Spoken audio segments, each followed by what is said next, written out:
BJP party कार्यालय जलकर खाक, दुर्गापुर में तनाव का माहौल। लोकसभा चुनाव के बाद एक बार फिर से निशाना बीजेपी पार्टी कार्यालय। शुक्रवार की रात दुर्गापुर में बीजेपी पार्टी कार्यालय में किसी ने आग लगा दी। बीजेपी का यह पार्टी कार्यालय जलकर खाक हो गया। इस बार भी शिकायत की उंगली टीएमसी आश्रय प्राप्त अपराधियों की ओर है। शनिवार को जैसे ही यह खबर सामने आई, बीजेपी कार्यकर्ता और समर्थक बीजेपी के पार्टी कार्यालय पहुंच गए और जमकर विरोध प्रदर्शन शुरू कर दिया। बीजेपी के पार्टी कार्यालय को जलाने की घटना पर बीजेपी नेतृत्व ने तृणमूल पर आरोप लगाया है। हालांकि जिला तृणमूल नेतृत्व का कहना है कि बीजेपी हारने के बाद उन पर झूठे आरोप लगा रही है। कुल मिलाकर दुर्गापुर के न्यू टाउनशिप थाना इलाके में तनाव का माहौल है। टोनी आलम, एएनएम न्यूज।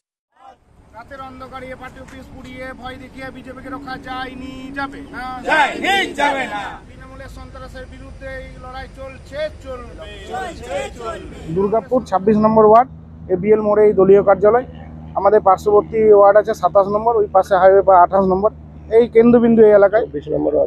আমাদের এই এলাকায় ভালো ভারতীয় জনতা পার্টি জয়যুক্ত হয়েছে। দুর্গাপুর পূর্ব বিধানসভায় সাময়িক কিছু ভোটে হারলেও আমাদের এই ওয়ার্ডগুলো জয়যুক্ত হয়েছে। আমরা তাই মানুষ স্বতঃস্ফূর্তভাবে দুহাত ভরে আশীর্বাদ করেছে। তাই এই এলাকায় যাতে বিজেপি কর্মীদের মনোবল ভেঙে যায়, সামনে কর্পোরেশন নির্বাচন যেন বিজেপি কর্মীরা বাড়ি থেকে না বেরোতে পারে, তাই এখানে এই পার্টি অফিসে অগ্নিসংযোগ করে তারা পালিয়ে যায় রাতের অন্ধকারে।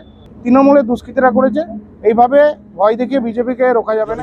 জয় শ্রীরাম করে দৌড়ে বেড়াচ্ছে, তারা বিনা হেলমেটে 3 জন করে লোড চাপিয়ে আইন শৃঙ্খলাকে ভেঙে দিয়েছে। কিন্তু এই সন্ত্রাস করবেন না। আপনারা ঘরে কিছু অসুবিধা হলে হরে কৃষ্ণ নাম করুন না, দেখুন মন ভরে যাবে। আর সন্ত্রাস করছেন, জয় শ্রীরাম করছে, কোনোটা কাজে লাগবে না। ভগবানকে ডাকুন, বাড়ির মধ্যে ডাকুন, মন্দিরে গিয়ে ডাকুন, বাইরে ভগবানের নাম নেবেন। আরে বাম কংগ্রেস বিজেপিতে সবই তো একই, এখানে মানুষ তাদেরকে দেখতে পাচ্ছে না। তার জন্য কি তৃণমূল দায়ী? তার জন্য আপনাদের আচরণ দায়ী। আপনারা আচরণটা ভালো করুন, আগামী দিনে আপনারা ক্ষমতায় আসবেন, আমি নিশ্চিতভাবে বলছি। और खबरों के लिए सब्सक्राइब कीजिए एएनएम न्यूज़, बेल आइकन दबाकर रहिए सबसे आगे।